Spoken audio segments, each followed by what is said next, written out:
servants don't uphold the solemn oaths they've sworn. And your daughters visit doctors, so their children won't be born. Your leaders send artillery and guns to foreign shores, and send your sons to slaughter, fighting other people's wars. Can you regain the freedoms for which we fought and died? Or don't you have the courage or the faith to stand with pride? And are there no more values for which you will fight to save? Or do you wish your children to live in fear, be a slave? O sons of the Republic, arise, take a stand, defend the Constitution, the supreme law of the land. Preserve our great republic and each God-given right. Pray to God to keep the torch of freedom burning bright. As I awoke, he'd vanished in the mist from whence he came. His words were true, we are not free, but we have ourselves to blame. For even now as tyrants trample each God-given right, we only watch and tremble, too afraid to stand and fight. If he stood by your bedside to dream while you were asleep, and wondered what remains of the freedoms he'd fought to keep, what would be your answer if he called out from the grave?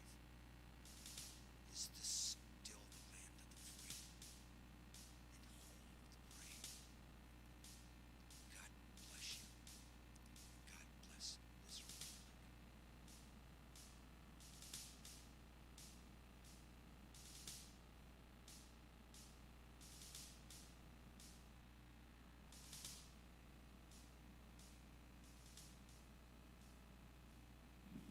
And good evening, ladies and gentlemen. This is the Evening Intelligence Report. I'm Mark Gornke. One day closer to victory for all of our brothers and sisters, both on and behind the lines in occupied territories, southwest, east, the northeast, and central.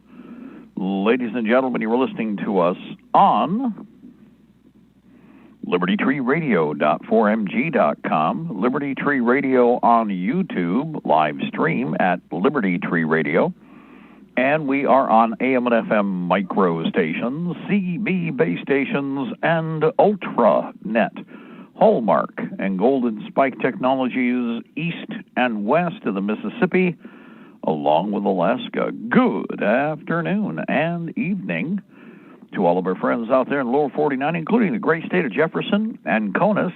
State of Jefferson being on the left coast, ergo the left coast is still in the afternoon cycle.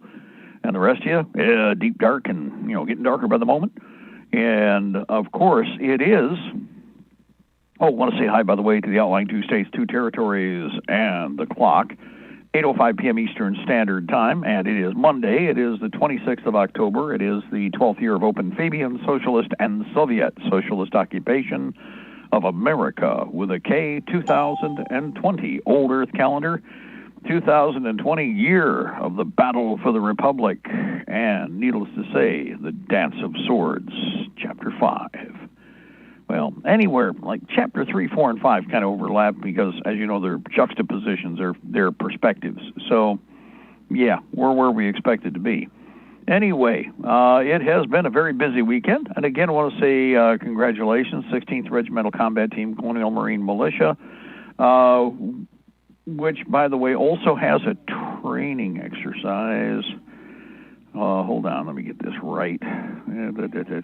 For everybody out there, again, a reminder, you have it was not part of the yearly schedule, but for the 31st and 1st, this weekend coming up, 16th Regimental Combat Team, Colonial Marine, all detachment, along with support units from the 12th Regimental Combat Team, Colonial Marines, along with a couple of visiting units from Missouri and I think also Arkansas, in other words, Arkansas. And one is the 37th or 38th. I have to double check. The print's horrible on this. 38th, 37th. Well, those boxy digitals, okay, it looks like an 8. So the 38th or 37th, if I don't know why that's screwed up the way it is. But anyway, you guys are going to be here along with elements of support and supply detachments from Arkansas, and they will be up, of course, at the Nagahitchum facility this weekend. The host unit will be the 16th. The 12th, of course, is, well, the bottom of the state of Michigan and pre-deployed with mechanized in a couple of locations. So you guys are squared away, ready for what's coming. In addition to that, Michigan Militia at Large, we've got a couple of brigades that will be there at Nagahitchum this weekend, and they will be basically establishing the mobilization grid, which as of yesterday, the 25th, was open and operational. So everybody is starting to light up all their communications and prep it for phase one. Needless to say, we shut it down in high battlefield condition. Electronic deception units and countermeasures are going to be operational at that point from both sides, and then we go on to carry on. We carry on with everyday life in the new world as the conflict develops. So for everybody out there, you need to be prepared, squared away. And again, it is the 26th. It is Monday. A couple things here real quick. I have not looked. Somebody asked me, well, what about ammunition? Well, anywhere you want to go for ammunition is a great idea. Over at, let's see what AIM Surplus has, because AIM has been pretty good. It's Monday. Who knows what they might have gotten in over the weekend. I've had stuff being delivered Saturday and Sunday now, so I don't know what the criteria is or how they've decided to be running 7 days a week. Not really in the Christmas holiday season, but anyway, it's interesting how stuff shows up on the dock and doorstep for everybody. Anyway, let's see, and we got some 308 Wolf, 32, that's expected, that's been there. Preview Partisan, not looking like, well, there is some 6.5 Creedmoor, that's new. So for anybody out there, if you're listening and you needed some 6.5 Creedmoor, 120 grain TMJ, $19.95 for a 20-round box of Federal. In addition to that, of course, they do have the 32 auto Norma ammo, and I recommended that to two people this morning. Hopefully they grabbed that. It's a good price. Norma's really good ammunition, very, very high quality. A couple of guys already bagged this in some CZ pistols, and literally on a dime. I mean, a dime group at 25 yards, boom, boom, boom. As long as you can keep it lined up and properly put it on target, it will go right where you aim, laser gun. So Norma, 32 auto, 73 grain FMJ, ammunition, very high quality Northern European production. I would think that Norma is still being made way up north in Europe. And the rest is history. They've got two 308 loads. No, forgive me, only one. 7.62 by 51 NATO/308 Winchester, 150 grain FMJ. That's over at AIM Surplus, and it's Wolf. It's $12.95 a box. And they still have the 30-06, which, again, $14.95 is reasonable. Otherwise, I've had a lot of requests for 5.45 by 39. I don't know. There was some a few weeks ago, but as I pointed out, this is catch as catch can. Wherever you can find it, scour the system, look to see what you can, round up and grab it if you see it. In the 5.45, again, that being the newer round, not as much surplus in bulk. Whatever was coming in with Wolf and with Tula ammo. And I think even Red Army had some 5.45. I could be wrong on that one. But for sure, Wolf has had some come in. But it's right now not at AIM. I see that. It's not here. We'll be at other locations. Sounds like we've got some background lightsaber work going on. We might need to have somebody mute up for whatever reason. Anyway, maybe they won't catch on. But as it is, next, let's see, real quick, hey, helmets, by the way. There's a big argument about what you should be wearing, but I would point out that with a lot of the wave technology... That audio that you're hearing, it's coming off of me where I had to do work on the system between hours. I'm doing what I can to clean it up, but I don't know if it's going to go away. Right. Okay, very good. And, well, even as you signed off, it did. Disappeared. Sounds better already. Don't know what happened. Must have cleared it up with hitting the switch on the mic. Very good. Anyway, real quick here, piss pots versus Kevlar, or versus, whatever ballistics out there. Metal does disrupt a lot of different transmission technology. And in fact, my argument for years is they had to get everybody into plastic before they could start, and I mean plastic everything, okay, before they could start trying to use wave technology on the troops, which is something that is in the battery. We already know what they're expecting to do. Steel does kind of come in handy to disrupt some of those ideas. In fact, take a look at some of the construction of the camouflage nets, especially the most recent models, not the older stuff, more recent models, but also all of the Americans since the Cold War. You might notice a few things about the design if you were paying attention. Well, you can mimic that in spades. Also, again, a steel pot or a steel helmet, there's even new heavy steel that's out there, is going to offer a certain amount of deflection. Metal interrupts specific and shunts a certain amount of the stuff cluttering the airspace that you can't see, radio wave technology. So it is a useful tool, especially with microwave, for instance, something we mentioned earlier, the 2-hour block a little bit of. The microwave technology, in terms of using microwaves as a weapon, is viable. We will be using microwave-focused microbeam technology and force. The other side's going to be using all kinds of wicked things, so are we.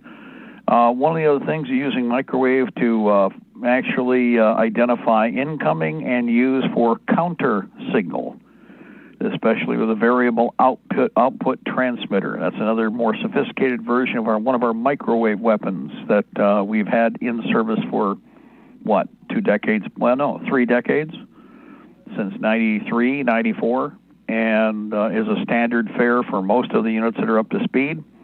So, again, just a reminder, we can make it so that whatever we want to send back to them creates a blanketing or null frequency.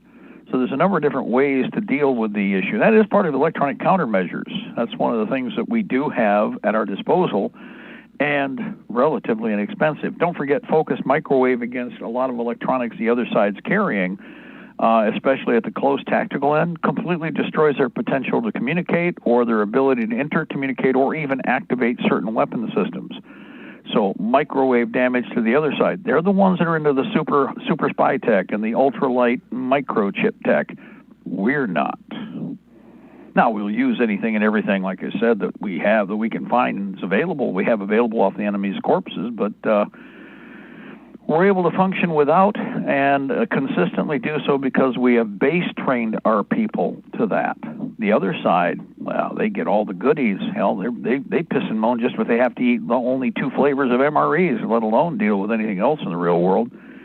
And you've seen that over and over again. So we have a lot of work to do, but it's already in motion. So, add to the ideas. Again, if you've got a creative juices flowing, just what you've heard, break out the solder iron, a little bit of technology out of the kitchen. That microwave oven is a useful tool. We don't let any of them get thrown away. Oh, I love a microwave oven that leaks. It means nobody wants to fix it, and all the internals are working just fine. Oh, it's dirty as the day is long. Fantastic. We take all the guts out. We re-engineer, repurpose everything. Congratulations, we have a weapon system. So one of the many solutions, not just complaining about the problems. Another thing, somebody's asking about helmets. Yes, I'll tell you what, everything is down. Everything is, as far as inventory, everything is down. There's nothing that's at any kind of normal level, whatever that would be. However, there are places to go. You can check with a call. Don't go look at the web page. Call over to mainmilitary.com and ask about, what they might have in stock. Remember that places like that, most places for that matter, don't have all their inventory on the web page. In fact, it's a given. You should know that. And of course, Maine Military has a regular store that's quite extensive. So there are things that they do have in the store that may not be posted at all out of policy. And if they do have it and you can buy it, yes, you can have it shipped. There have been some really great buys on Molly gear. For a while there, it was the DCU stuff, just like the German web gear. There was a bunch of German web gear all over the place at once. In Maine, he had a big chunk of it. Wasn't listed in the regular page, but if you gave him a call, I found out that the stuff was there on the shelf, and it was pennies. Not dollars, it was pennies. So we cleaned that stuff out off the shelf and put it into the inventory on our side real quick. With helmets, you can also go to gunpartscorp.com, mainmilitary.com, which I just mentioned, sportsmansguide.com, and Major Surplus, but Major Surplus has changed their webpage, and it is a misery to work, but you can eventually get things done. However, it is a misery to work. It glitches constantly. It's got all kinds of hiccups. But if you can suffer through that, you actually can work things out. Again, option, if you can figure out what they do have in inventory, write it down, give them a call tomorrow during the day, place the order by phone. You don't have to do it by computer if the computer's not working for you, but you can get all the information, or if you have a catalog for the company, then you can go at them that way. And it'll work just fine. It's the old school way, but it does work. Also, again, with regard to the discussion about the reports, on the video that was done on the Chinese in Canada, and there's been a number of people that have seen the little short video. Again, expand on intelligence collection, but do a better job of reporting, okay? The big thing here, again, is more detail wherever possible. But first, orientation based on, again, mapping. Now, there's two things you need to remember. Number one, you need the electronic mapping because it's at your fingertips, quick and easy to throw out there in the data stream. But you also need physical mapping for yourself for what's coming, and that means maps. Another thing, remember, you need printed copies, not on just computer. That's worthless for you, especially, when power's gone. Eventually, the power is going to be gone anyway. I mean, don't care how hard you prioritize. At a given point, you're going to get tired of the idea of having to pedal or crank something to try and get a few minutes worth of operation out of a piece of electronic gear. The advantage, if you are going to be using electronic technology, prioritize it. And one of the things you don't need to be doing is mapping. Maybe the satellite systems, for as long as they're useful, like we were talking about, using your enemy Google operations. The enemy is providing that, but remember, they also shunt or fog things out they don't want you to see, which to a degree helps us to know where to look when the time comes. But the big thing here, again, is mapping from any source you can find, any source. Let me give you an example. Cheapest way to get a bunch of road maps, of course, you can go to, if you are a AAA member, you can go to AAA. You even have stuff that they're getting rid of all the time. It's been discussed on the air here by people that, are knew the company. They have old inventory. It's fine for what we're doing. I picked up 100 Michigan maps for free from somebody who had acquired them from the state of Michigan. They had piles and piles of them, and I said, well, I'll tell you what, I won't take them all, but I'll take, how about 100? And they were free. Now, are they the most ultimate brand new maps? No, but they've got pretty much everything. The shape of the state hasn't changed. Basic shape of the counties hasn't changed. Some of the road grid has changed a little bit, but the maps are sufficiently accurate to get you from point A to point B and to supplement topographic and other maps that you might have available. All mapping is good mapping. Parks maps, if you can get we got like Metro Park maps. I got hundreds of them. Then they chucked out the ones from last year.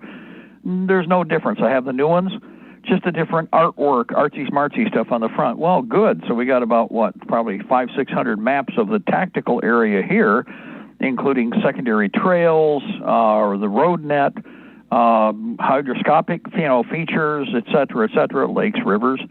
And so we have, and bridges, by the way, so we have a very, very accurate, detailed description of the obstacles and basic terrain features that we'll be operating in a local area. And I can give out maps to a number of different people for, the purpose of the mission. You could do the same thing. The other thing is, yes, I mentioned topographic maps. The GPO, Government Printing Office, provides mapping, and you can buy mapping in any number of different scales, but if you're going to do that, you better be on that like tomorrow. Absolutely tomorrow. Because, again, with the date being what it is, it's the 26th, even if you can get them up off their dead ass to do something tomorrow, if they do take the order, I don't know how long it's going to be before you receive it. So, in the meantime, while you place your topographic orders from there, you can print a certain amount of information out, off of the existing computer database. You do, of course, have Google Satellite, which you can print out images, which are photographic overheads. Don't forget you have Google Road, which is basically driving the car down the road with somebody else's dime, and all you have to do is sit here and observe while you're operating the keyboard from the comfort of your home. I would do, as I've said many times, I would do that recently and do it every once in a while, maybe every couple of weeks, is drive all of the surrounding roads in your network or your area just to see what's out there and to remind yourself of where certain obstacles or certain items are that might be of interest, to refamiliarize yourself. It's just like a pilot training program. In this case, road nets especially, knowing when to turn left, knowing when to turn right, knowing what's in between cross-country. You get a lot of the information you need off of the work that was done by an enemy occupation group. It's fantastic. Now, it's going to be gone. Eventually, it'll be gone, dead, and out of here. But for the time that it's available, use it. I don't have a problem with that. But understand the limitations. And in fact, you can actually even, why not hard copy a road trip around your area of operation? They've done all the photographic work. All you need to do is have some discs and take the time and copy. Record. It's not a big deal. In fact, very low tech, very simple by today's standards, but it will give you some record or database you could actually brief people with. Now, with regard to other mapping, if you can find them, and I've mentioned these a million times on the air, but I got to do it again, everybody try to get at least one of the state, county by county atlases that are out there. I have one in every vehicle, plus I have the larger individual state atlases in each vehicle, and of course the regular truck travel atlas, a couple of them, one at least per vehicle. And this gives me a good overlap of mapping for, Michigan and the surrounding areas. But basically I would need to be able to move even cross-country to a degree. The county-by-county maps are very detailed, do offer water courses, railroad tracks, and all the other fun stuff that you're going to be interested in knowing where it is when the time comes. Secondary paths, trails, bike trails, you name it. So all of that's on the mapping typically, and including bridges, vertical obstacles, major man-made objects, et cetera, and needless to say, villages, towns, metropolitan areas, et cetera. And all that in one book, and for a very, very reasonable price. It's all information, and it's printed, so it's already done and gone. It's out there for you.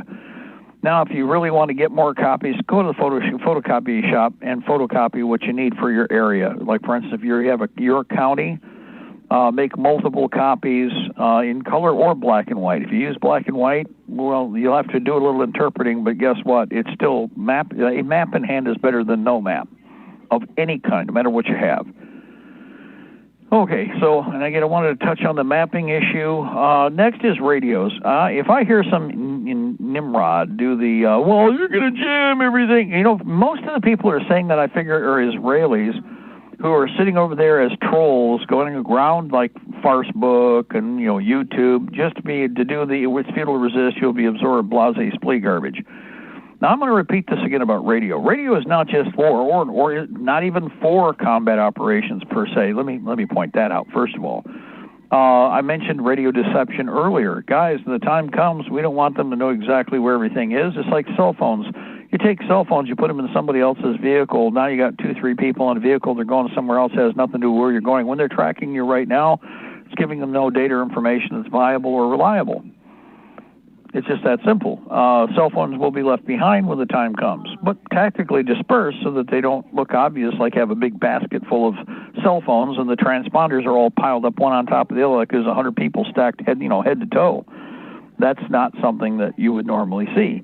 So you have to, when you're deceiving the dog trackers with the leash that's stuffed up your arse called a cell phone, when you're deceiving them, you want to make sure that there's, either motion that is, logical, but then eventually not logical when they evaluate it down the road, and or proper deployment or position that would, validate, someplace that you would normally be at, where, they're going to expect to find you in a location, even if it's not one that's a normal location where you're there 24/7. You could leave it behind. They do a ping. They're looking for that particular, communications device, and along with many, many others. You're not the only one. but it doesn't raise any interest because it's in a normal location, or at least an acceptable general population location. One of the tricks is to put them on buses. The other trick, put them on a train car. When we get to the point where we're actually in a shooting war, the dog leashes all need to disappear, because in the first 24 to 72 hours, they plan on using the dog leash / your cell phone as one of the several tools to be able to keep, a good peg on you when they attack or try to round people up, something we talked about with the detention camp roundup system, how it works. Well, the cell phones are an integrated part of that, because the logic is they can shunt and knock down the cell phones. The discussion that somebody had here, I heard earlier, they'll just jam everything. They may shunt them, but they're not going to stop them from operating. In other words, you're going to, no signal. Oh, I'm going to hang on to my phone because there could be a signal down the road. Hey, there's somebody at the door. Oh my God, they're taking me away. You see how that works? Oh, the cell phone was not off. It just wasn't working for you. But they're promising that any minute might come back on, so maybe you should keep it close. No, you don't keep it close at all. In fact, just reverse, like we said, misrepresent your location. Always. In fact, if you want to, remember, hunt them harder than they're hunting you. During the initiation of any kind of action, establish a point where, yes, a bunch of phones are dropped off in the middle of what is a kill zone, a building that would be optimal, where it brings your enemy down a cul-de-sac or to a location where you command the periphery. They move into the epicenter, to the objective, the target, and then you deal with that target in the kill zone that you help to create. Okay? Oh, we're not supposed to figure that out because we're stupid. We're not that smart. We've already got that plan in play all over the country. Everybody's thinking the same way. So they want to chase the cell phones. We hope they will. When the time comes, we'll bring them to their doom and let nothing but a rumor of their destruction return to where they came from. Now, as you know, if you had one of the classes I gave this last weekend, and there were quite a few of you there, we got another one coming up here this next weekend, we talked about neutralizing the enemy and stripping the enemy dead. Now, I'm going to tell you right now, we will be stripping the enemy dead because it's part of the SOP, Standard Operating Procedure, and we've already been training from the beginning to completely engage, neutralize, strip the enemy dead in motion. To fire out of a what is a shallow platoon or an overstrengthened two squad detachment, we have a third squad. The first squad and second squad's mission is contact, fire, maneuver, and destruction of the enemy. The third squad is a despoiling squad, in other words, a strip unit. Its mission is to go through and roll across during the motion of the battlefield and to pick the enemy dead. It's that simple, to strip everything off them as we go, immediately recovering and sending to an area, to the rear area as it's perceived, and there may be no real rear, but in a rear area where the material is dispersed and more processed. Ideally, first for intelligence purposes, we would actually survey the material, but if we needed it desperately in the very beginning, or we have units and personnel that need to be re-equipped or be equipped, then needless to say, we're going to be divvying up munitions, ordnance, material, and equipment, depending upon need. Now, I would point out that in most cases, if you're a forward area operative, if you're stripping the enemy dead, even your third squad / that stripping unit is going to be sitting off to the side like munitions. In other words, we know that you're a 5.56 unit. You know that you have a need for 9mm. We also know the weapons that you have. A percentage of those weapons were part of the KIA / the overrun and strip of the position that you're moving through or the area that you're moving through. Those munitions will be slid sideways to replace your battle consumption. If it's not part of your SOP and the weapons are dissimilar, they may be retained if it looks like there is a need, especially in the unconventional or paraconventional mode, for short-term contact and then destruction of munitions that are left behind. In unconventional, you'll carry as much away as you can and then cache it. In paraconventional, you acquire it and use it to its extreme, consuming everything and then destroying the equipment, depending on how heavy or high-tech the weapon systems are. But the idea is that the moment you acquire, say, a self-propelled gun, any kind of MBT, armored personnel carriers, you're not going to keep them. What you're going to do is use them and virtually pour it on. You don't care about burning the system out because you're not going to keep the system. The idea is that whatever's on board in a paraconventional raid or raider operation, the weapon system is acquired. If multiple systems are acquired, a change of mission takes place to expand upon the potential to create an offensive action. And then you burn everything on board. When you run out of ammunition, you run out of fuel, you literally do destroy the vehicle that you're in. Each one is destroyed systematically, but you've consumed the war materials in the area, the forward edge of the battlefield, and utilized it to your advantage while minimizing exposure time. This is why we're saying burnout. We're saying, yep, there is no such thing as minimal cyclic rate. You don't plan on leaving the weapon intact anyway. Boom, boom, boom, boom, boom, boom, boom, boom, boom, boom, boom, boom, boom, boom, boom. Okay. Another thing is caching wherever possible. If we could recover a vehicle or vehicles, and we can recover, and then we still have to identify GPS and identify transponders. That'll be SOP. That's part of one element of the recovery teams if they're looking at weapon systems. The transponder or identifier technology, some of it can also be radiological, which is one of the things we always watch for. Clack, clack, clack, clack. We're doing this with a lot of other equipment. Hey, we found a few things, but clack, clack, clack, clack. The idea behind this is that we can very quickly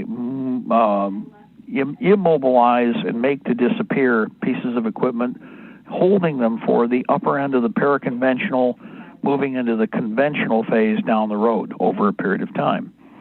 However, it means a lot of forethought. You have to understand the systems completely. We also have to know how to idle down the technology and secure it so that it's not compromised. And in a lot of cases, we're going to bury it. It's that simple. Even the vehicles. Always remember that. It's not that difficult to cache a vehicle. It's just planning in advance. Prior proper planning prevents piss-poor performance. Also, be prepared. You're going to have a bunch of disinformation to try and make you do the Weezer routine.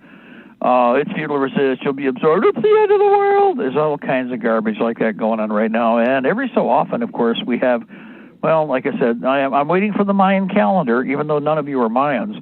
We're going to be told the Mayan calendar was wrong when it was read the last time yet again, and now we have the new Mayan calendar read. It was a new calendar down around the corner. And it's gloom, doom, destruction. You're all going to die, Weezer. And if you listen to it, I'm going to walk over and beat the living snot out of you. Because that drivel has nothing to do with us. Okay? We got a caller. Who do we have? Yeah, Mark, this is Doug from Ohio. A good friend of mine sent the literature to me. It's the clergy response teams. They're pastors who are telling their flock that the government is wonderful and the government is of God, and just go on into them old FEMA camps and just lay down and everything and do what the government tells you to. Apparently, there's a lot of these pastors, they call them, who are signed up to help lure Americans into the FEMA camps. I just wonder if you knew anything about it or... Well, you know what? I'm going to tell you, there are very few quote-unquote ministers or pastors I've met that I'd trust or, any farther than I could throw them for, and it's been that way for quite some time. And they feel like a greasy spoon to begin with as far as the supposed Christians. There's a bunch that aren't. The Methodists are typically all absolute stark raving red and yellow communists. And, in fact, we have right here with the church, the Methodist, if you want to call it that, the Methodist church here in the area. There are several that are Antifa, flat-out, hardcore hammer and sickle Fruit Loops. So listening to any of them, needless to say, the lame it may, but slap them in the microphone for, slap them side the head for doing it. As far as I'm concerned, they're Judas goats. And we're at the point where, remember, they were told to infiltrate the churches. The communists did this back when they went into Russia the same way. There's a whole bunch of people who did we got to be moderate, we need to be understanding of our enemy. It's always the moderates that betray the population, a percentage of them, because they're being reasonable. And they think that they can somehow make a deal with the communists. And those are the same traitors we're dealing with right now. Personally, I'll put a bullet in them faster than I would even the communists, typically because, like I said, got them in front of you while you know they're betraying you. You better get rid of them. And as far as I'm concerned, again, I'll tell you what. Have you ever watched the one, now this is an old video now, guys, where the guy was talking, where the character is actually on video?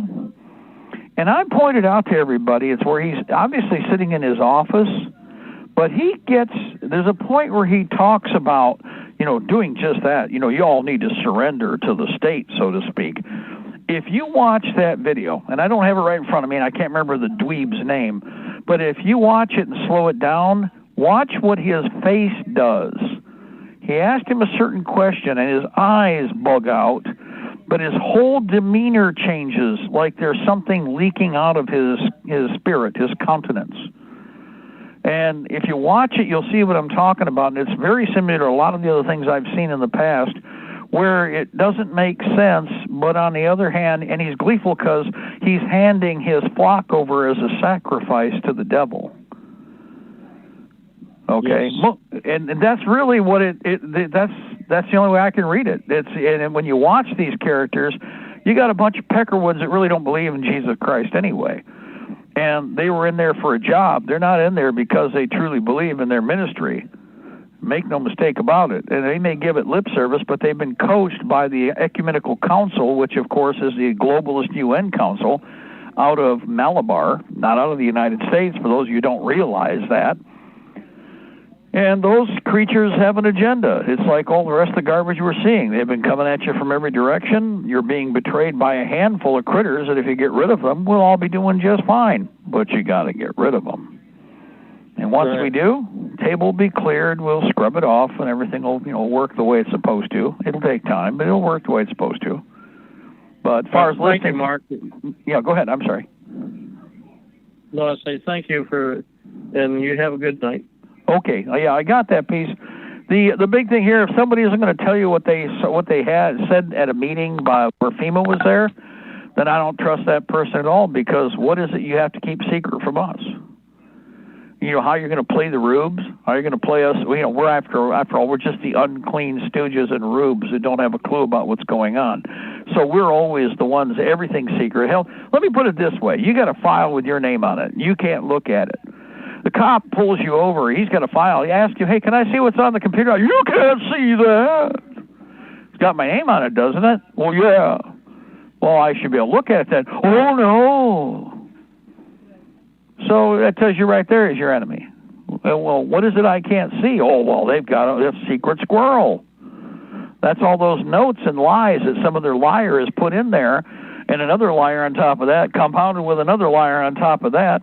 And of course, they're trying to, self-aggrandize, so they always make they'll make a more flowery report than the last one, with all kinds of information, because I got to show that they're a secret squirrel. Well, the fact of the matter is that demonstrates that they're not your friend. In fact, they're your enemy. Otherwise, it'd all be open. Be right here for you to say, oh, yeah, no problem. But that ain't how it works, is it? So it is a problem. And it's part of the epidemic that there is an epidemic we have to deal with. And only a certain amount of insertion of high-velocity injections is probably going to be it's the only thing that's going to deal with it. We all know that. Anyway, real quick, yeah, hold on here. I got to read and I got to keep the radio going here. Okay. The question is, hold on here. Let me see if I can pull up one of the other reports. I was looking at two other ones. The question about, the Chinese in Canada. Okay. Now, hold on. And I'll pull up, I'll give you some referencing here, because there have been a couple of things floating. I've seen the video. There's dozens of postings of it, which is supposed to be in British Columbia, west coast of Canada. And again, who, what, where, when, what were they doing, what were you doing? Always remember the W report, W system. I know Salute, we know all the others. Like I said, there's about a dozen different ones, depending. In fact, they're very specialized. You can go from Salute to specific artillery, artillery sit rep, personality sit reps, et cetera, et cetera. And each one, I got them all in notes. Come on. But meanwhile, back at the ranch here, let's see if I can find it.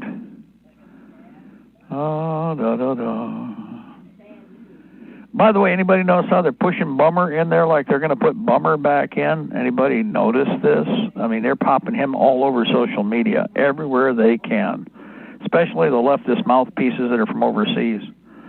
So pay attention there. And I don't see it jumping up right away. And I'm working on it, actually. Hold on here. Let's see if we have the... We'll have to dig it up probably from another direction. You know, by the way, I really like these single, booby mammary gland bras that they make. Oh, I'm sorry, it's the dog muzzle face mask.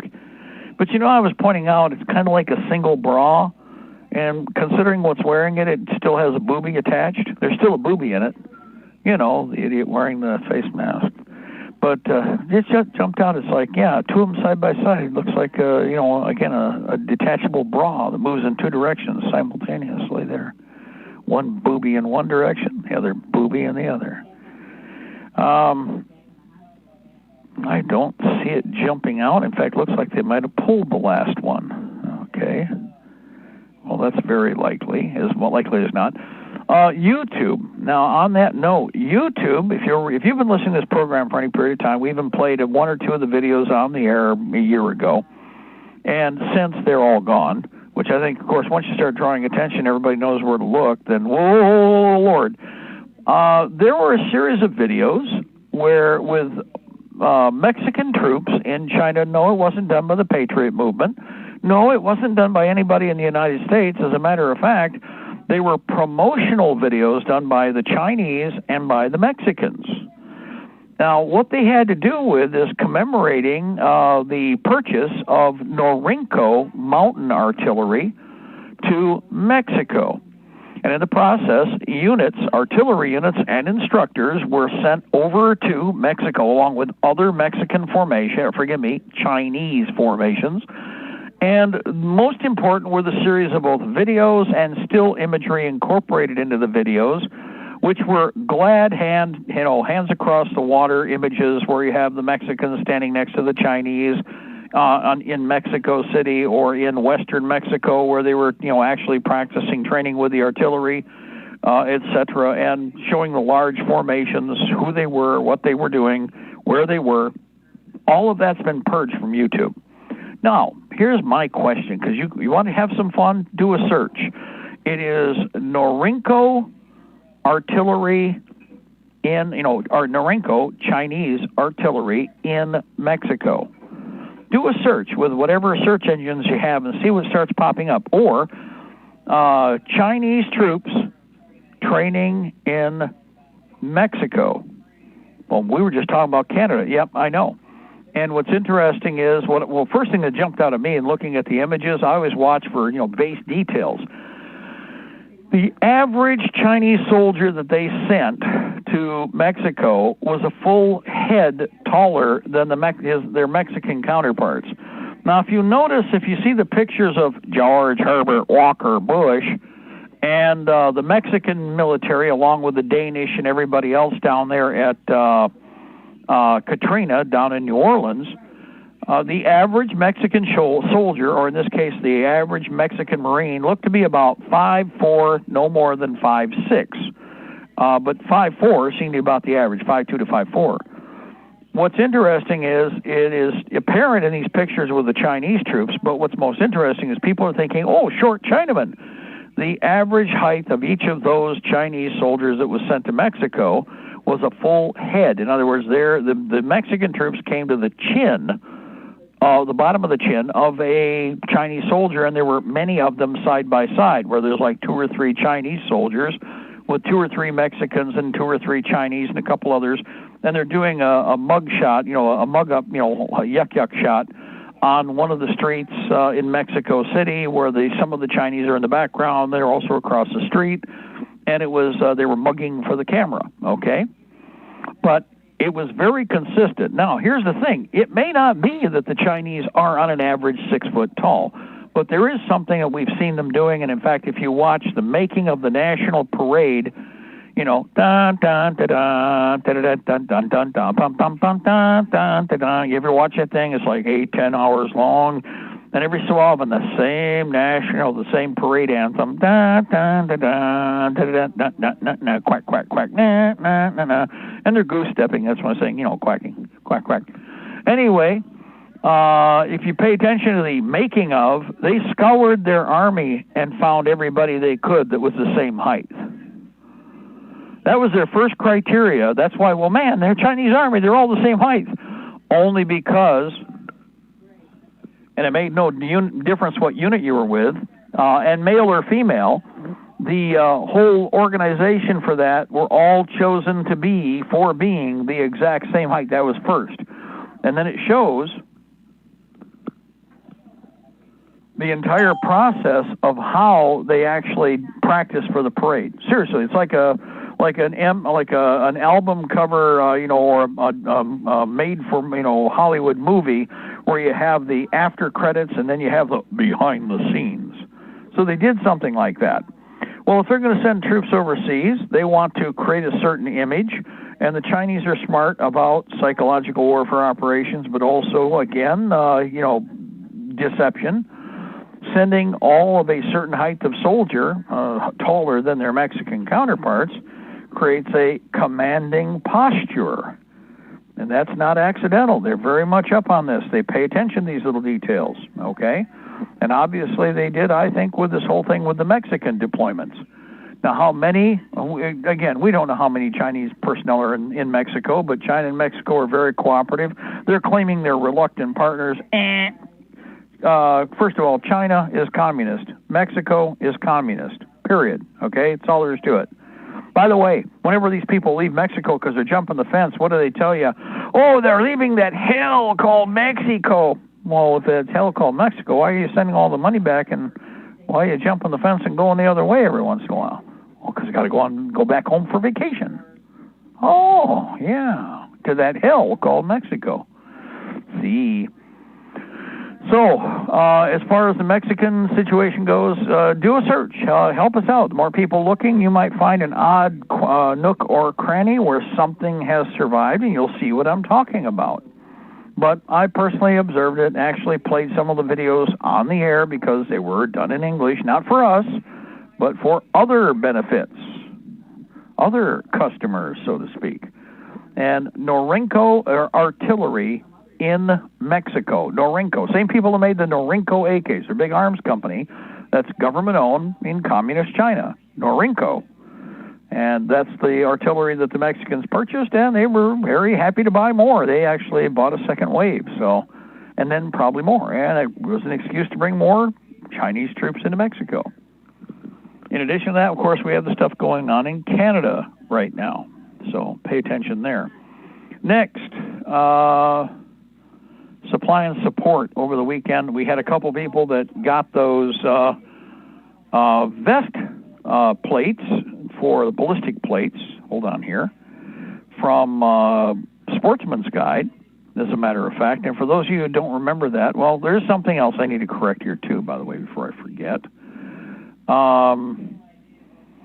They did have another carrier come in, which probably will fit these Italian surplus Carabinieri vest plate panels. It's the Italian military surplus woodland tactical plate carrier vest. These have come in whole, but these are empty. They don't have anything in them. However, once again, now they put a notice, estimated availability December 21st. Well, that might as well be on the dark side of the moon. I mean, literally, that's 2 months out, number one. We could be at war before then, sadly enough. And so I'm not counting on those. They're $26.09, which is a good price. That means you can take 2 of these panels probably and slide them into that vest, and right off the bat, you've got an upgrade. I mean, the vest doesn't have any panels in it, so it is an upgrade just to have something in a hollow vest. But the advantage here is that right off the bat, you are utilizing these panels, and you're putting the thing together for less than $100.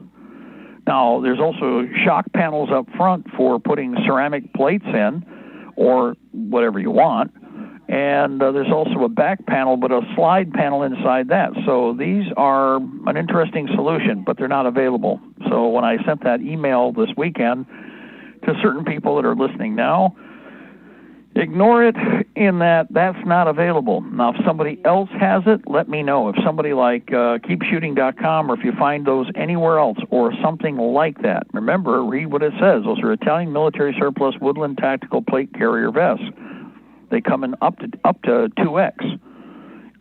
They have the Italian military surplus carabinieri vest plates for $27 right now.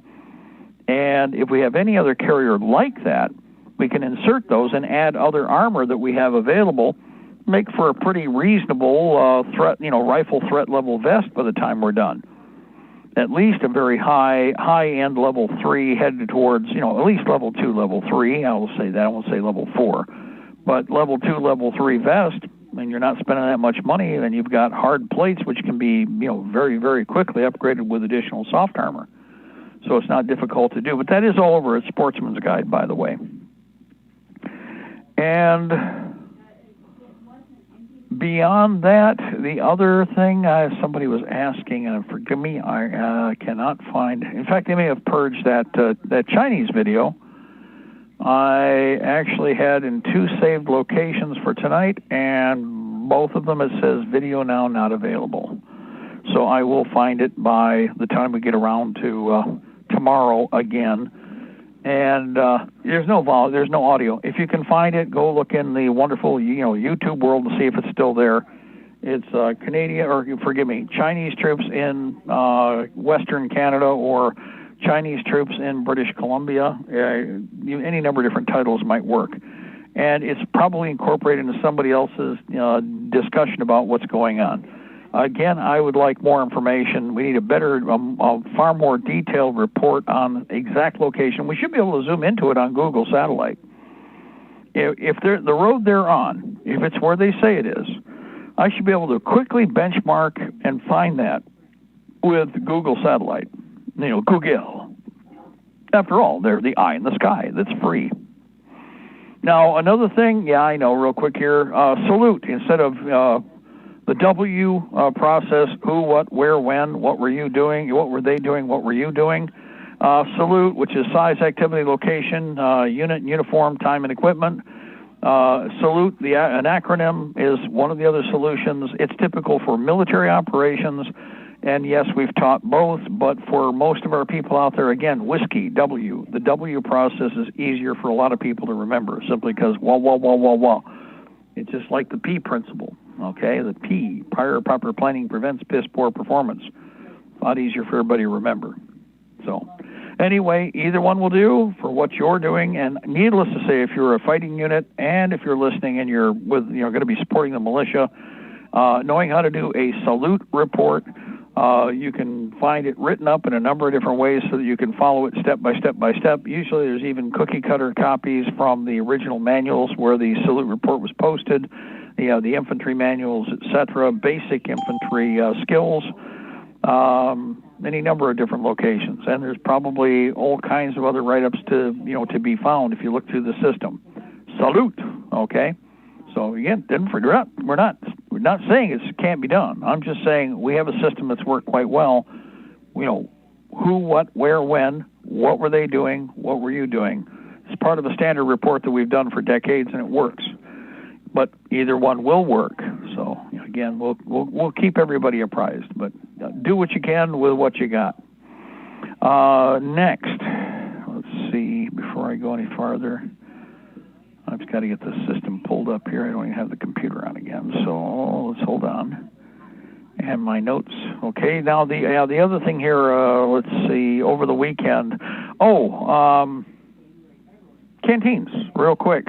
There are a couple of different canteens that have been out of stock for a little while that really were much cheaper before. They're not as cheap this time around. But there are standard canteens available to fit in the U.S. canteen covers and in other NATO covers.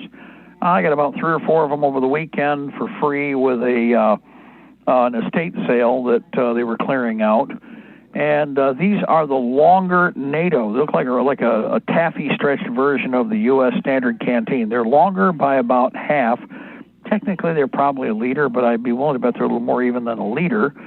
All of these that are coming in right now come with the NBC caps for hooking up a drinking tube, but I have not had a chance to test to see which drinking tubes fit. Now, make no mistake about it, there are different drinking tubes and there are different systems depending on the year. The older the unit, the more likely it works with the larger format, older NATO canteen, which was not standard to the U.S. military canteen, number one. Number two, the caps or the seal systems were a little bulkier because they had a larger cap with the older one, so they had a little more to work with. They scaled it down or scaled it back when they went to the U.S. standard for all the canteens for the canteen cap and thread. So and it depends on the year. Now we're switching out and going to any number of other items, including just plain old drinking, like hikers, canteens, and all kinds of stuff the military has been buying. This is not a standard U.S. canteen or even a Hydra system like Camelback. And the stuff is showing up, by the way, in Iron Planet, which I think is rather fascinating in that it's just a hodgepodge of, chintzy stuff as opposed to the better made equipment that used to be out there. The U.S. canteen has mutated from metal to plastic for durability. Taking a beating and, still holding water, which is the big thing. So the design was a decent idea. And the thickness of the canteen was intentionally suited to, again, container survivability. So the canteens, the standard Korea to Vietnam to Cold War, U.S. canteens are still probably your best choice. If you can find them in plastic, if you can find them in metal, I have just as many, I think, metal as I do plastic, half for stainless of the metal and the percentage are aluminum, not your first choice. But again, got a ton of them laying around. You're going to end up with one or the other if you're in line and you're being issued equipment by my people when the time comes.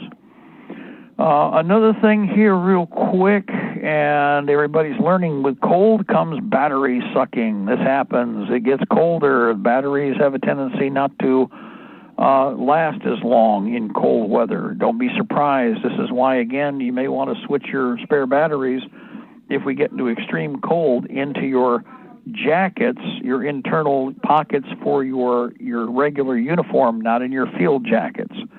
People carry them in all kinds of locations. It's a personal flavor choice thing. More batteries are always better. But keeping the batteries on the inner core towards the where your body temperature is 98.6, plus or minus with all the heat you retain with all your insulation, in terms of the outer surface temperature, carrying them in those pockets on the battle blouse instead of the field jacket or on your web gear is probably going to be a good idea, especially with the smaller batteries, because it takes, because there's less mass, doesn't take long for the calories to be sucked right out of that. Cold is the absence of heat, remember? Cold is the absence of heat. That's really the definition for cold. It's like, well, wait a minute. Okay, that doesn't tell me anything. Well, yeah, cold is the absence of heat. Wow, what a surprise. I never figured that one out. Anyway, we are at the top for everybody out there, guys. Organize, arm, equip, and train as militia. Establish a 510 program in your area of operation. Pass on how to find Liberty Tree Radio and the Intelligence Report, and please take the time and support us. Again, we have the Axion sites still available, but they are now $27 a piece. That's the cost, that's the up price where it went, still cheaper than everybody else. God bless our republic. That's the New World Order. We shall prevail, ladies and gentlemen. The empire's on the run. We're on the march both day and night. Hoorah. Kick them the slats, beat them down hard, don't let them get back up, and when they try, beat them down again, because if you don't, they've already told you, they plan on killing you. You just make sure it's them in spades. We'll be back tomorrow, same time, beginning of the week, and lots of work to do. Tomorrow, Communications Tuesday. God bless. Bye-bye.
understand why people had to die.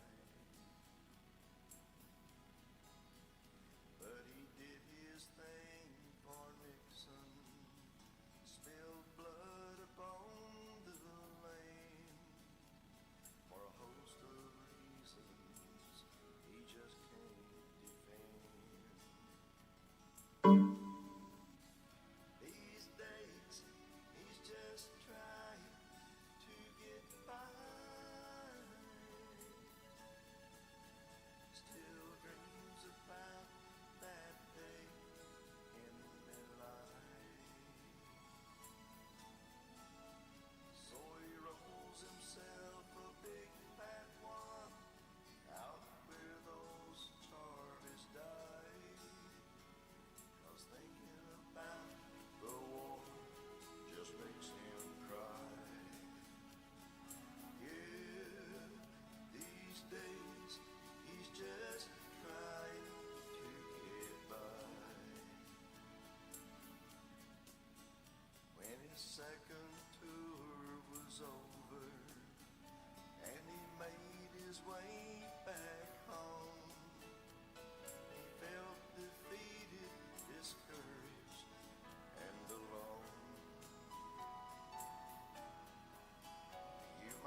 Hey, I pledge allegiance to the flag of the United States of America and to the republic for which it stands, one nation, under God, indivisible, with liberty and justice for all. It is 9:10, and it is time to open our Veterans Manual. I'm your host, Machine Gun Randy. I come to you from Libertytreeradio.4mg.com, IndianaFreedomTalkRadio.com. And tonight you can call the show at 712-432-0900. Activation code 957464 *6 will demute you. Again, those numbers are 712-432-0900. Activation code is 957464 *6 will demute you. So if you'd like to call tonight's show to let us know something about something, you can do that at 712-432-0900. Activation code of must 957464 *6 will demute you. Well, first off, thank you for the prayers that you sent out for Stacy McKee. She went through a 6.5-hour brain surgery yesterday and is coming out okay. If it works, but there's a chance that they might have to go back in again.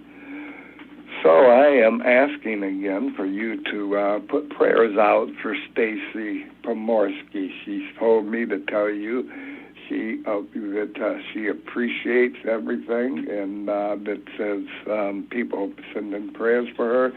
She knows it's doing good. She can feel the power. So don't hesitate. Don't call. Pray and ask the Lord to continue His help guidance over Stacy and anybody else that you know that you could pray for. Don't forget them either. And on to other things now, I would like to take time and think about what has happened over this past 4 years. As far as veterans are concerned, we've had a lot of things go bad. We've had a lot of veterans committing suicide, top of the list. They've been out in the parking lots of their VA and blowing their brains out with a gun. They've went to their parking lot and ate handfuls of pills.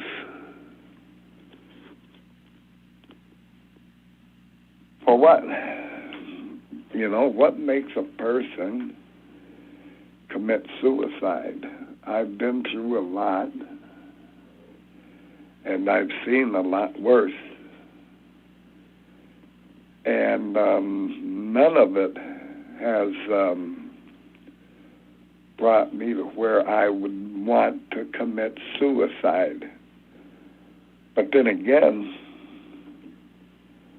nobody knows they're going to commit suicide, I don't think.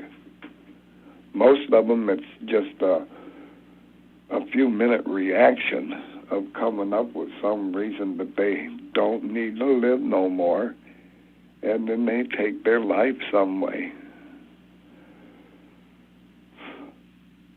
I don't think it's something that you would carry around for a month, think about it and all that. If you think about it, 9 times out of 10, you won't do it. Most of the people that do it, they do it, bang, right now. It's just something, well, you want to do it, bang.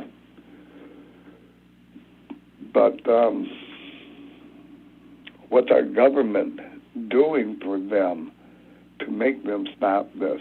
Because what the VA is doing is not working because they're still doing it.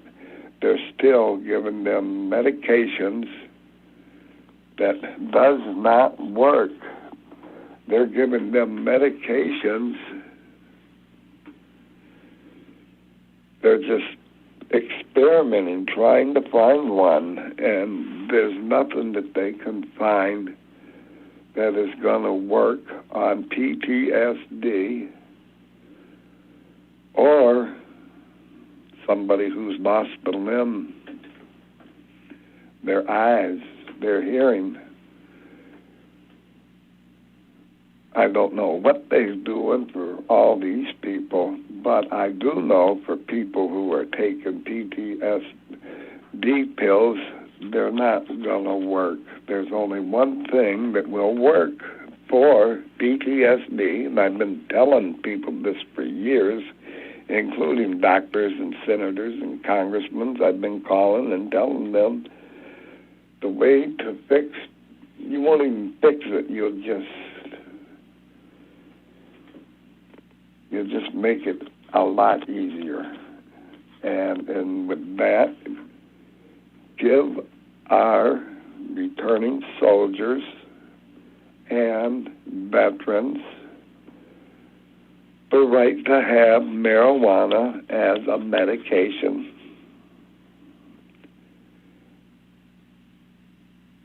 And that would cause a lot of emotions go away.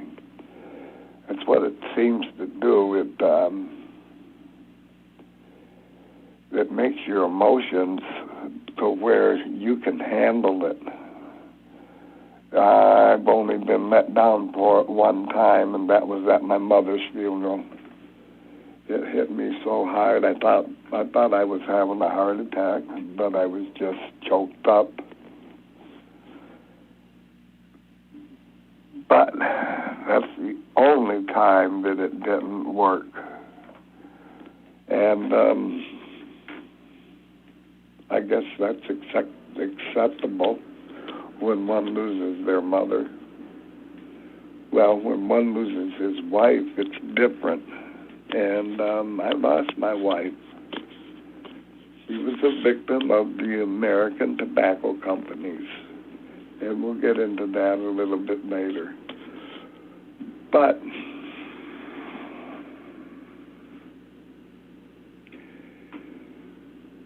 our veterans that are coming home do not deserve to be attacked by doctors with medicines that don't work. I was, and there was nobody there to tell them not to. And that's what I'm trying to do here. Get them to understand that the only way to treat PTSD is with marijuana, THC, tetrahydrochloride. You know, I've seen a bottle of tetrahydrochloride went through my hands from one patient to another who, the first person to use it was losing weight so bad and so fast, their doctor told her one day, if you don't stop losing weight, you're going to die. And 3 days later, she goes into the hospital, or not the doctor's office, and she had lost weight again. And he gave her this bottle of pills, tetrahydrochloride, and it made her hungry. And she used it as much as she needed, and then she didn't use it no more. Well, I'm glad to say that the person that is using it now, she was losing weight. She was down to 98 pounds, I believe it was. And she was here on the 4th of, not on the 4th, but the weekend after the 4th of July. She was here for our family and friends reunion. And she told me that she was living on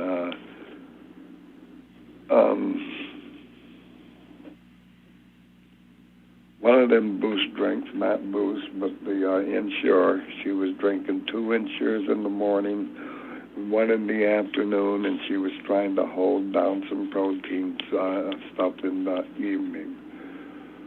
Well, I told her about them pills, and I went in and I found them. They was in the back of my refrigerator, and I take them out, and I give them to her. And she went over and was talking to her husband, and I walked around and talked with other people that was around, and then about an hour later, I thought I should go tell her about them pills, to eat them because you get hungry immediately. And I ran into her coming out of the house, and I told her, you should, if you take that pill, you're going to start getting hungry now. She says, I took it, and I've already ate 2 plates and thinking about the 3rd plate. Up till then, she couldn't do nothing no more than drink 2 Ensures in the morning. And my last report is she's been gaining weight right up back to where she's supposed to be at. And that, my friends, is with tetrahydrochloride, which is THC, which comes in marijuana. It don't come in it can come in a pill now, but it don't come in the same form of pill as Thorazine does. It makes you feel like, what can I say? You got to experience it. And I'm in the right state to experience it. And with tomorrow being an election,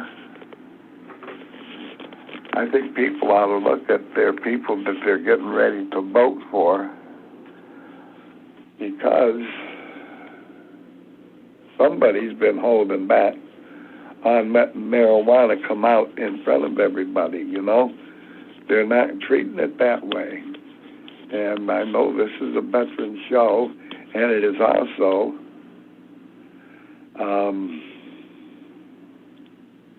election eve. And I just want people to think about what their congressmen and senators are voting for has been doing to help with their marijuana laws.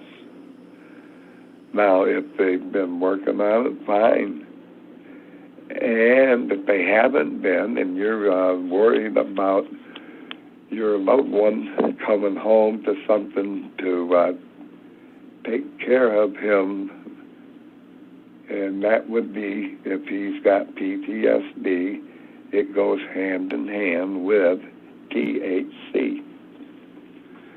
Marijuana, it works.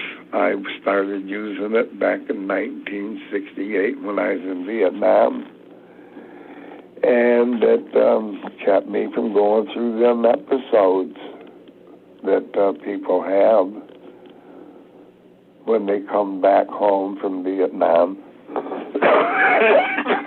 Excuse me. But they're treated wrong. I've heard some people in the VA are getting marijuana for PTSD. I want to find out for sure. I just heard that today. So I'm going to call tomorrow and find out, because by the time I got the information, it was gone. And, of course, my phone's out. My smartphone wasn't so smart. It ended up in a wall.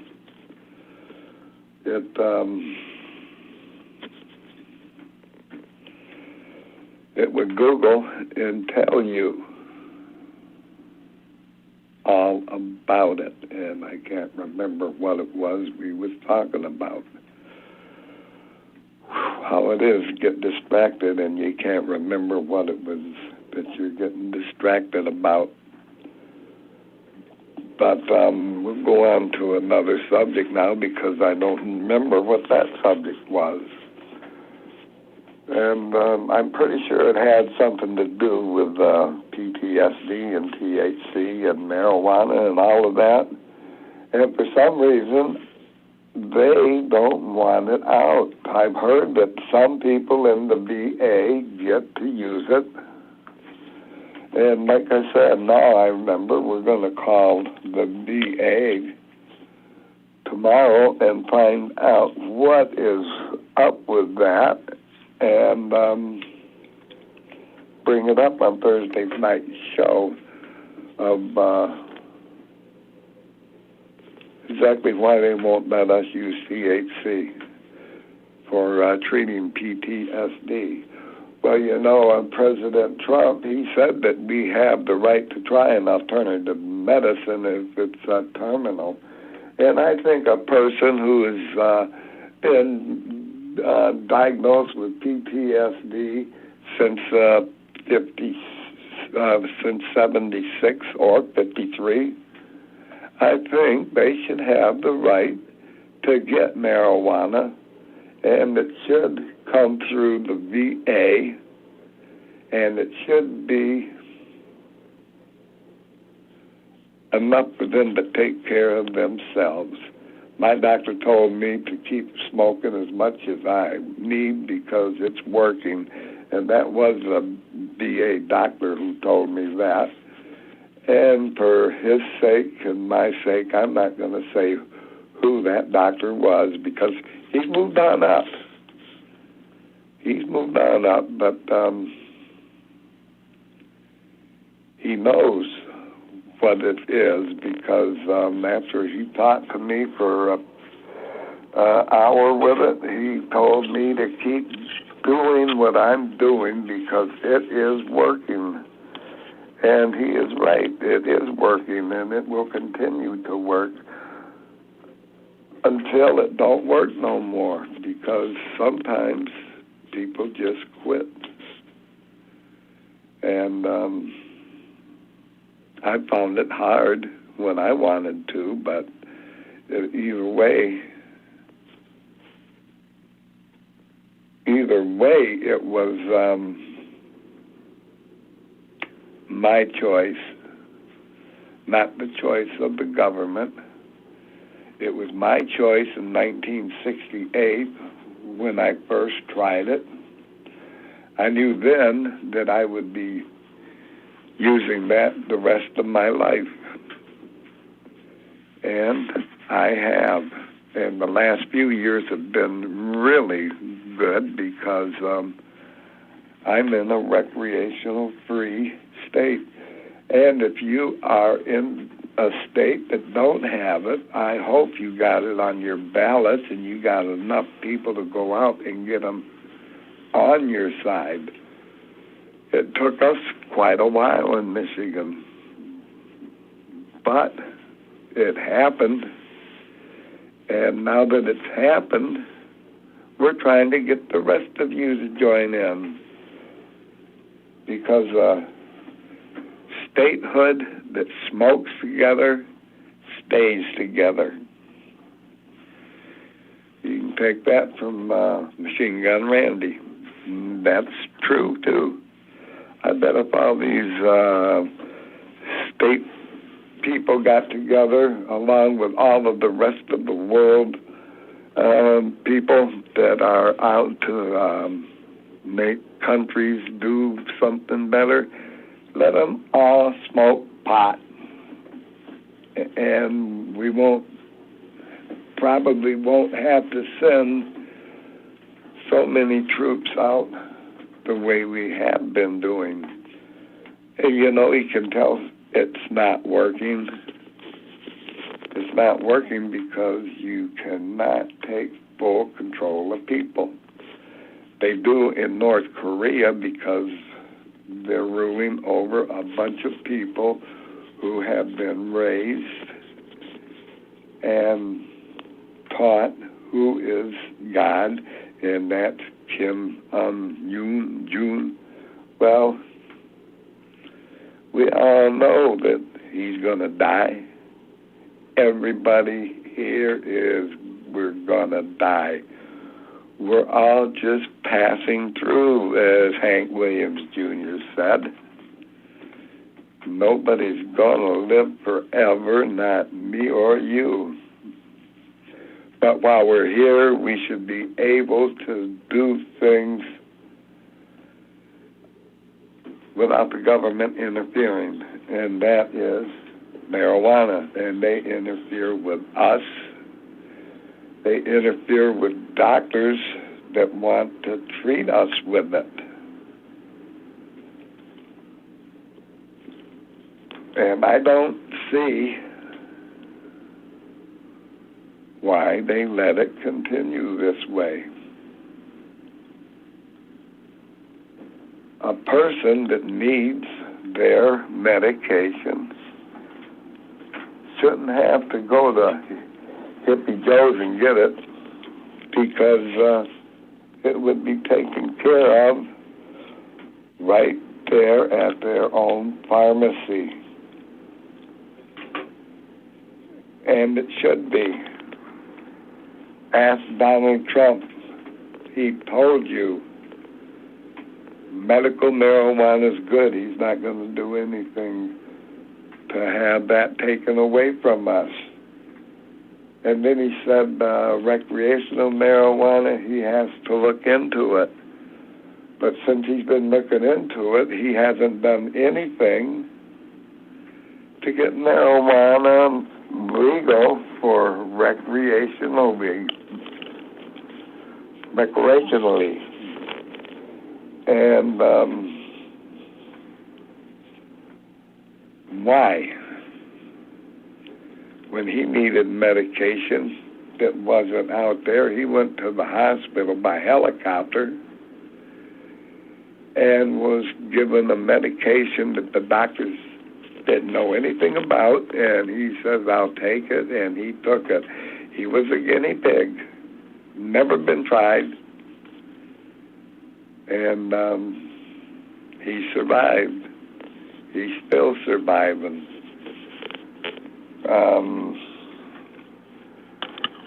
I don't understand why he goes through all that trouble to keep his mask off and everything. I don't know, but tomorrow is the voting day. So get out and vote. Vote for the Trump of your choice, but vote. And it's time for some rocking chair money and anything else that we can come up with.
Yeah, I like that song.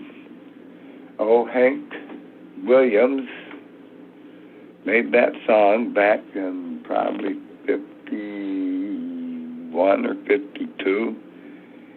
And he was letting people know that it's okay for a veteran to come home and get his due from the VA. And some people really think bad about it, jealous maybe. But, hey, he paid his dues. He went over and he fought.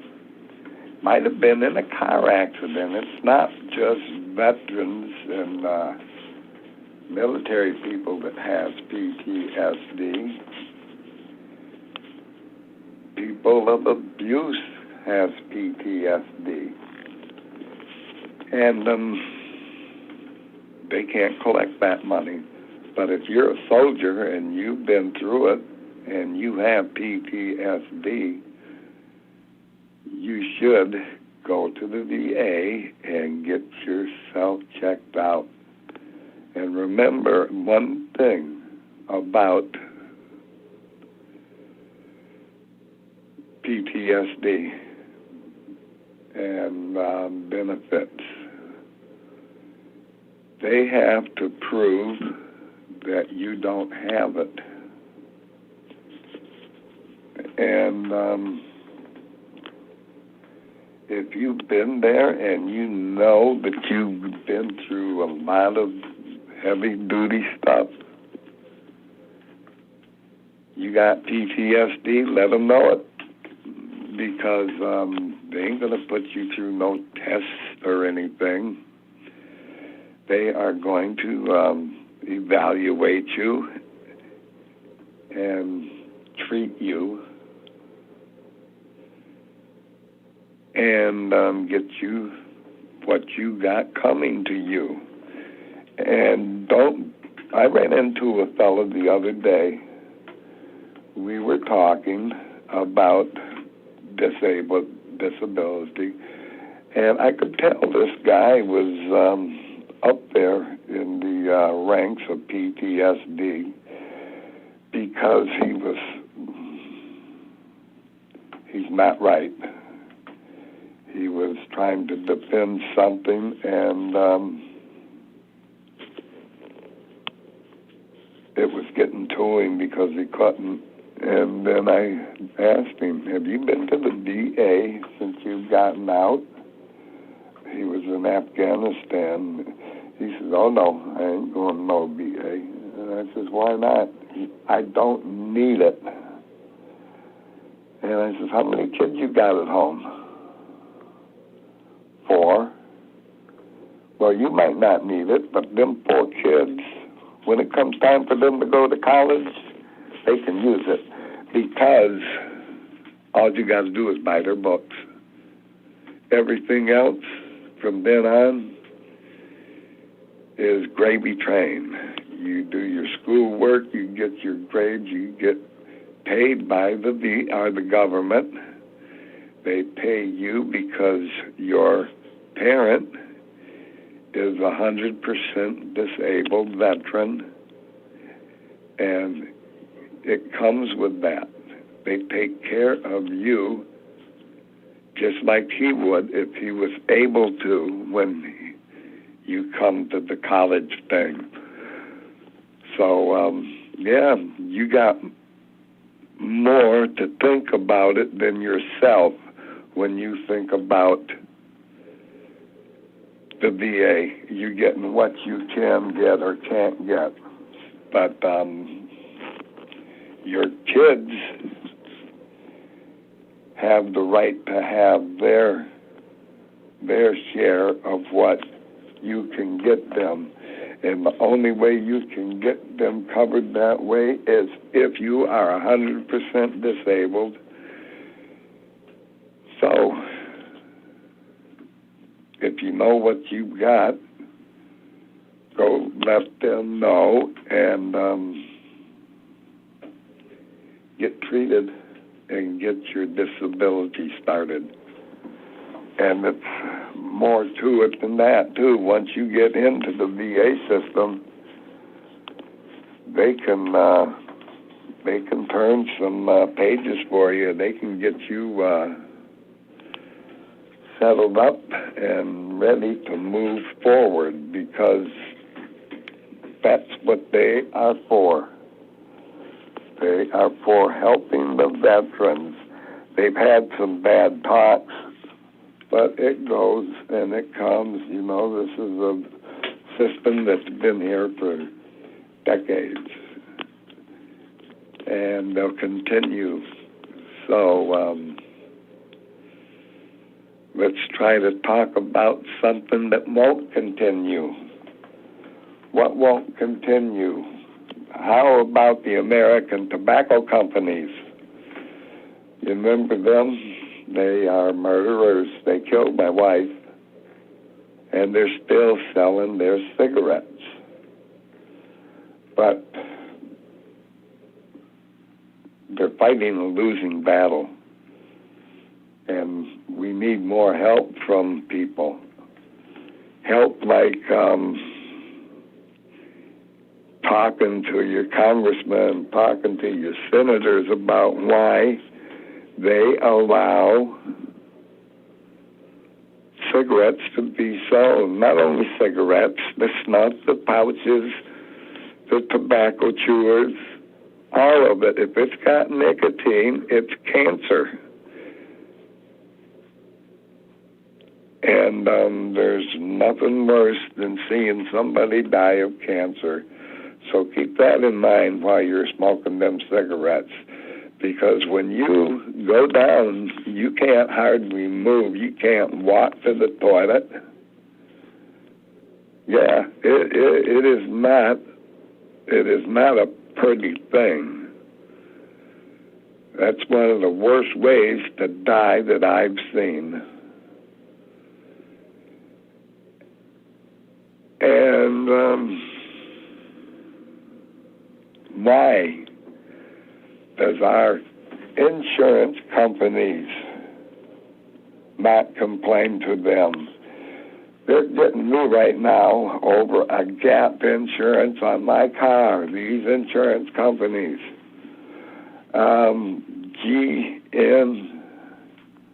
AAGN, a financing for gap insurance.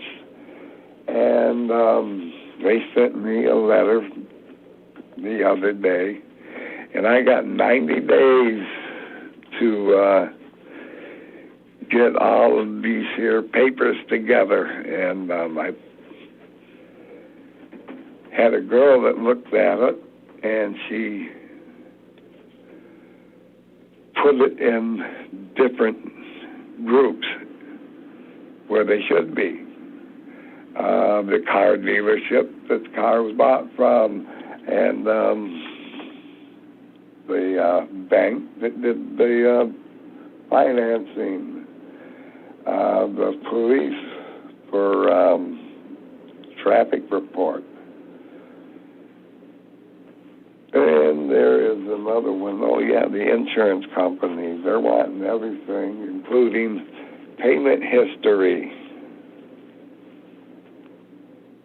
So they're worried about my $6,000 so bad that they're having me look up all of these papers, and they give me 90 days to do this. And now that it's categorized, I can, today I got a hold of the insurance, or not the insurance, but the lending company, and they took care of everything. So tomorrow I got to get on with the insurance company and see and tell them what they got to do, and they should do it along with the dealership. And I have never had to go through this before, and I have had to use gap insurance one time before.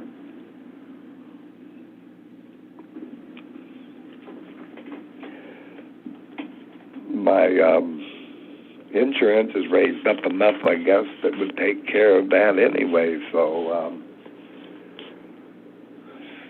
They're trying to save money. If they could save $1, it is saved. And they're not for you when they're getting serious about what's going on. They're not for you. When they're serious about what's going on, they are for them and for getting everything they can against you. They tried to say that my bumper was falling off. My bumper wasn't falling off. I forgot to take a bungee cord off that I used to hold some sleeping bags, and they thought that I had my bumper off.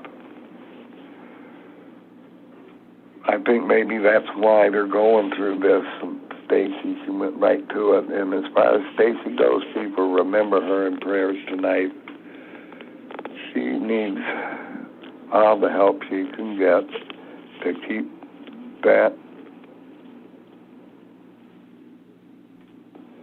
that working, because she don't need another surgery. She can go through it in meds, but she don't want to be put under again so soon. And she just needs the prayers to give her comfort and let her get through this. She's got 3 daughters at home, and they're all upset. And I was going to go down, but they could only let one person in a day. So whoever went in at 8 in the morning, and they could stay till 9 at night. And they were, until Stacy started telling them, look, you don't have to stay here all that time. It's nice and that, but go take care of other things you got to take care of. So she's getting along, and God bless her. She needs all the help she can get. And what help she don't need is American tobacco companies, people. Remember that. They kill people. If you're smoking cigarettes, they're killing you. And you're spending useless money. I told people, quit smoking cigarettes and take that money and put it in a jar. In 1 year, you and your spouse can go have a good vacation. Or you could take the family out camping. But one thing for sure, if you continue to smoke, dip, sniff, snuff, tobaccos, you're going to die. And like I said, it is not a happy way to die. I'd rather be hit by a semi head on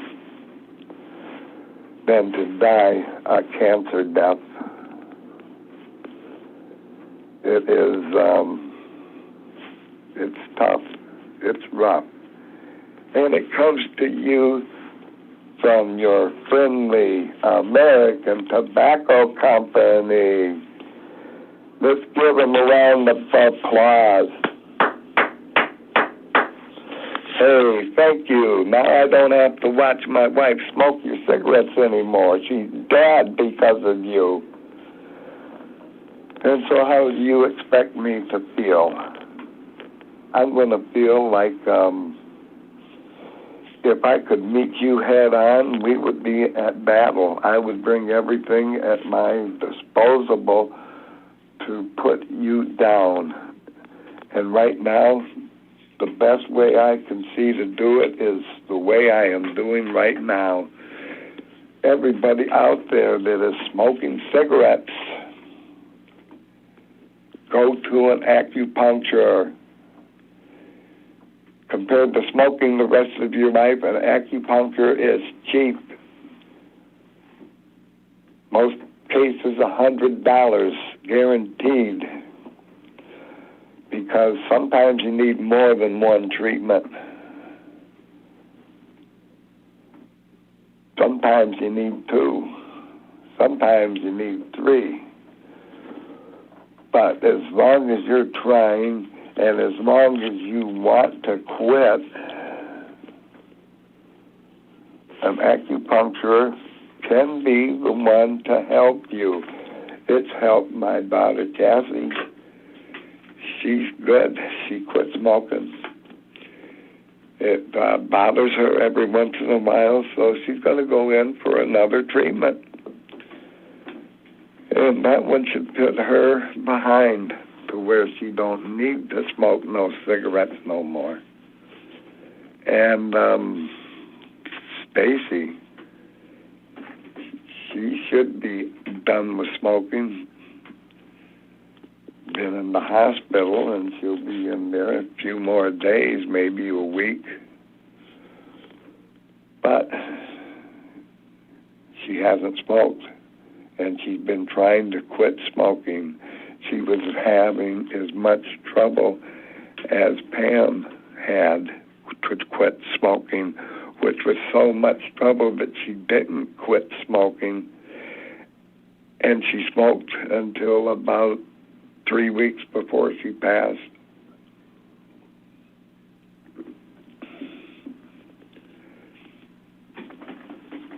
So if you think it's okay to smoke, you're a dummy. And you know what? We've got millions of dummies out there.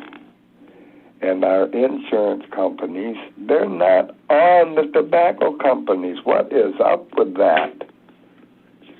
I mean, they're hassling me for a few $1,000s, which would neither make or break me. I could use the money, and I could use it now. But for some reason, they're putting me through a hoop, and they're really putting it on me. But I got it taken care of. And when it's all over, I'll be able to tell them the story about how they are hurting people, the way they take care of their business, trying to save $1 or $2, maybe $1,000. But it should almost be illegal. They want me to get a title to the car that I got rid of 2 cars ago. And that title went to the Hartford Insurance Company because they totaled the car and they were taking it. And they got the title. So I got to get with them, get my title back from them. And then they got to get, I don't know, a few other things. And like I said, I've never been through this before. This has really surprised me. But I got 90 days to do it in. And it should be done. If it's not done, then they'll close my case. Even after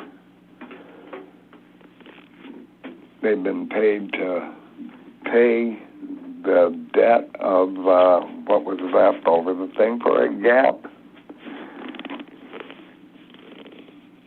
And I don't know what they're going to do. I don't care what they're going to. I'm not going to bore you with that anymore. What I am going to bore you with is how can people smoke cigarettes and other people cannot smoke pot? I mean, pot won't hurt you the way cigarettes will. Maybe that's what the problem is. They don't want people to quit smoking because they can collect money from them. But our insurance companies have got to pay money for them and to them. So where does it come off that it's okay not to let them have marijuana or it's okay that they can continue to buy cigarettes and alcohol. Don't forget alcohol. Them spirits are there. They go hand in hand with THC, with marijuana, or not marijuana, cigarettes. They go hand in hand with cigarettes. You drink and drink and drink and drink, you're going to get what they call cirrhosis of the liver. That's one. Shrinkage of the arteries. That's another one. That took my father-in-law both his legs off 3 months apart. So I don't know why they would allow somebody to sell opioids to you like they were penny candies. You know, why they let people have them, 120 in a prescription, and they don't know where they're going to because nobody keeps control. After all, a little town of Durango, Colorado gets more opioids than the entire state of New York, from what I was told. And there's a lot of people in New York, the city alone. But opioids are out there for them. I know I don't use them. I did for a while over some pains that I had. And I had to quit, and they took them away, and never bothered me a bit. But I quit cigarettes the same way. Went out one day and quit smoking and never picked up another one. And I know people who have gone through a whole lot trying to quit. I watched my wife cry herself away every night because she could not quit smoking cigarettes. And they still sell them. I'm trying, babe. I'm trying to get them shut down before our grandchild starts smoking them and can't play his saxophone no more. But, hey, it's time to cut that damn program right on down to nothing.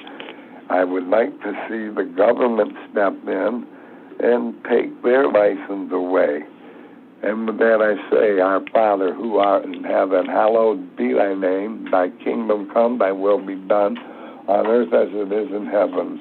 Give us this our daily bread, and forgive us for our trespasses, as we forgive those who trespass against us. Deliver us from evil. For thine is the power and kingdom forever and ever. Amen.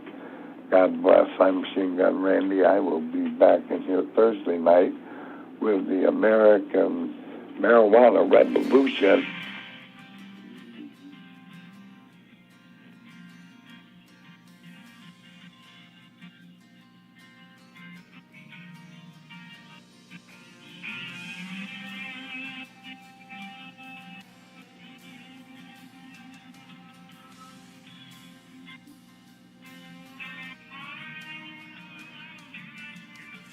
Hard for him to get out of bed. Phone rang. Maybe I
too.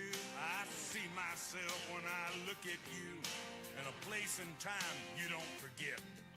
So even though we just met, we're forged by fire.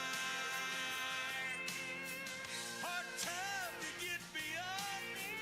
Give you an unbreakable bond. Forged by fire. When you pray to God, beat the odds, and you walk through hell together, you're forever.